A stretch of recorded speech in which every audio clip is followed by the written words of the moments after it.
بسم اللہ الرحمن الرحیم۔ شروع اللہ کے نام سے جو نہایت مہربان اور رحم کرنے والا ہے۔ اللہم صلی علی محمد وعلی آل محمد کما صلیت علی ابراہیم وعلی آل ابراہیم انکا حمید مجید۔ اللہم بارک علی محمد وعلی آل محمد کما بارکت علی ابراہیم وعلی آل ابراہیم انکا حمید مجید۔ السلام علیکم ورحمۃ اللہ وبرکاتہ۔ صحیح بخاری حدیث نمبر 181۔ رسول کریم صلی اللہ علیہ وآلہ وسلم جب عرفہ لوٹے تو پہاڑ کی گھاٹی کی جانب ہو چلے گئے اور رفع حاجت کی۔ اسامہ کہتے ہیں کہ پھر آپ صلی اللہ علیہ وآلہ وسلم نے وضو کیا اور میں آپ صلی اللہ علیہ وآلہ وسلم کے اعضاء پر پانی ڈالنے لگا اور آپ صلی اللہ علیہ وآلہ وسلم وضو فرماتے رہے۔ میں نے کہا یا رسول اللہ، آپ اب نماز پڑھیں گے؟ آپ صلی اللہ علیہ وآلہ وسلم نے فرمایا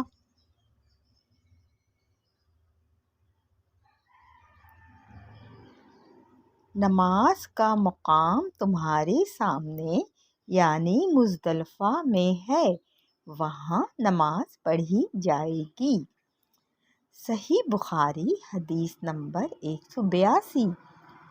مغیرہ بن شعبہ رضی اللہ عنہ وہ ایک سفر میں رسول اللہ صلی اللہ علیہ وآلہ وسلم کے ساتھ تھے۔ وہاں آپ رفع حاجت کے لیے تشریف لے گئے۔ جب آپ واپس آئے کہ آپ صلی اللہ علیہ وآلہ وسلم نے وضو شروع کیا تو مغیرہ بن شعبہ آپ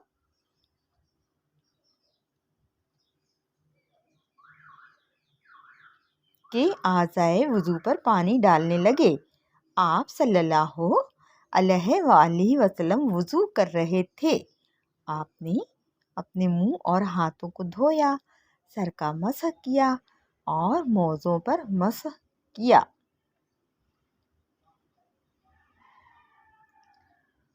صحیح بخاری حدیث نمبر 183۔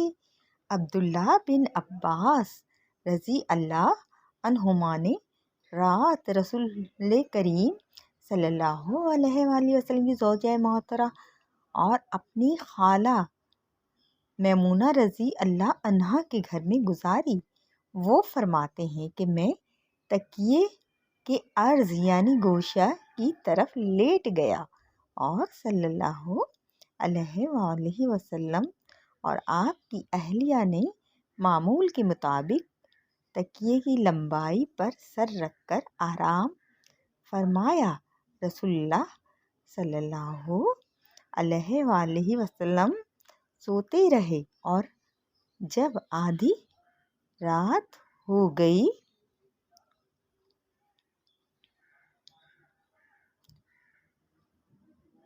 عبداللہ بن عباس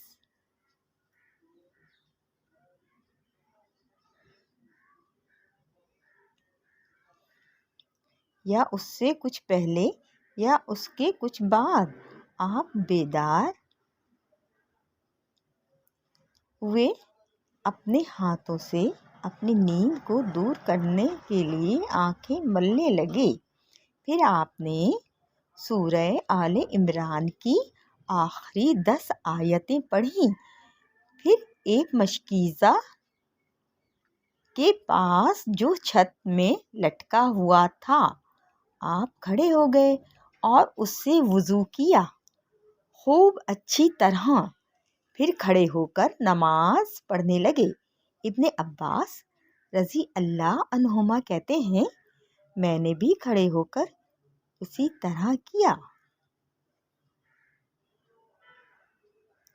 جس طرح آپ صلی اللہ علیہ وآلہ وسلم نے وضو کیا تھا کہ جا کر میں نے بھی آپ کے پہلو مبارک میں کھڑا ہو گیا۔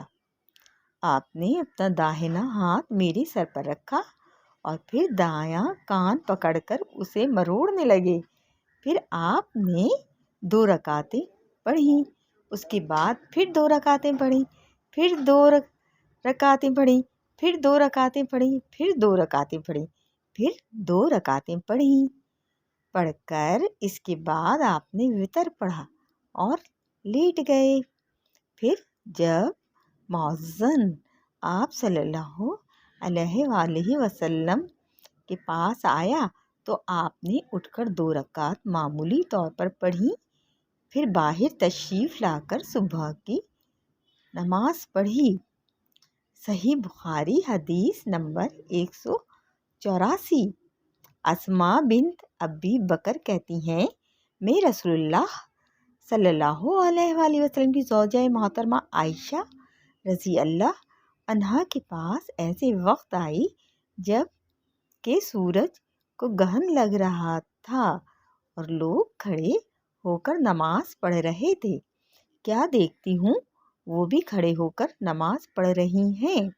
میں نے کہا کہ لوگوں کو کیا ہو گیا ہے؟ تو انہوں نے اپنے ہاتھ سے آسمان کی طرف اشارہ کر کے کہا، سبحان اللہ۔ میں نے کہا، کیا یہ کوئی خاص نشانی ہے؟ تو انہوں نے اشارے سے کہا کہ ہاں۔ تو میں بھی آپ کے ساتھ نماز کے لیے کھڑی ہو گئی۔ اب آپ نے اتنا فرمایا کہ مجھ پر غشی طاری ہونے لگی اور میں اپنے سر پر پانی ڈالنے لگی۔ جب رسول اللہ صلی اللہ علیہ وآلہ وسلم نماز سے فارغ ہوئے تو آپ نے اللہ کی حمد و ثنا بیان کی اور فرمایا، آج کوئی چیز ایسی نہیں رہی جس کو میں نے اپنی اس جگہ نہ دیکھ لیا ہو، حتیٰ کہ جنت اور دوزخ کو بھی دیکھ لیا، اور مجھ پہ وحی کی گئی ہے کہ تم لوگوں کو قبروں میں آزمایا جائے گا۔ دجال جیسی آزمائش یا اس کے قریب راوی کا بیان ہے کہ میں نہیں جانتی کہ اسماء نے کون سا لفظ کہا۔ تم میں سے ہر ایک کے پاس اللہ کے بھیجے جائیں گے اور اس سے کہا جائے گا کہ تمہارا اس یعنی محمد صلی اللہ علیہ وآلہ وسلم کے بارے میں کیا خیال ہے؟ پھر آسمان لفظ ایماندار اور کہا یا یقین رکھنے والا کہا، مجھے یاد نہیں۔ بہرحال وہ شخص کہے گا کہ محمد صلی اللہ علیہ وآلہ وسلم اللہ کے سچے رسول ہیں۔ وہ ہمارے پاس نشانیاں اور ہدایت کی روشنی لے کر آئے، ہم نے اسے قبول کیا، ایمان لائے اور آپ کا اتباع کیا۔ پھر اس سے کہہ دیا جائے گا، تو سو جا، در حالانکہ تو مرد صالح ہے اور ہم جانتے تھے کہ تو مومن ہے۔ اور بہرحال منافق یا شکی آدمی اسماء نے کون سا لفظ کہا مجھے یاد نہیں۔ جب اس سے پوچھا جائے گا کہے گا کہ میں کچھ نہیں جانتا، میں نے لوگوں کو جو کہتے سنا وہی میں نے بھی کہہ دیا۔ صحیح بخاری حدیث نمبر 185۔ عبداللہ بن زید رضی اللہ عنہ جو عمرو بن یحییٰ کے دادا ہیں،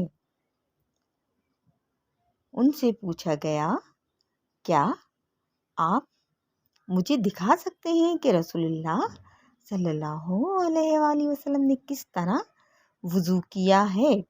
عبداللہ بن زید رضی اللہ تعالی عنہ نے کہا، پھر انہوں نے پانی کا برتن منگوایا، پہلے پانی اپنے ہاتھوں پر ڈالا اور 2 مرتبہ ہاتھ دھوئے، پھر 3 مرتبہ کلی کی، 3 بار ناک صاف کی، پھر 3 دفعہ اپنا چہرہ دھویا، پھر کہنیوں تک اپنے دونوں ہاتھ 2 مرتبہ دھوئے، پھر اپنے دونوں ہاتھوں سے اپنے سر کا مسح کیا۔ اس طرح پر اپنے ہاتھ پہلے آگے لائے، پھر پیچھے لے گئے، مسح سر کے ابتدائی حصے سے شروع کیا، پھر دونوں ہاتھ گدی تک لے جا کر وہیں واپس لائے جہاں سے مسح شروع کیا تھا، پھر اپنے پیر دھوئے۔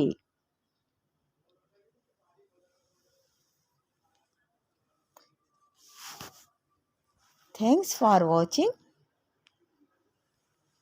Please like, comments, share and subscribe channel. اپنا خیال رکھیے، اپنے ساتھ ساتھ اپنے ارد گرد رہنے والوں کا بھی خیال رکھیے جن کا کوئی خیال رکھنے والا نہیں۔ جزاک اللہ خیرہ۔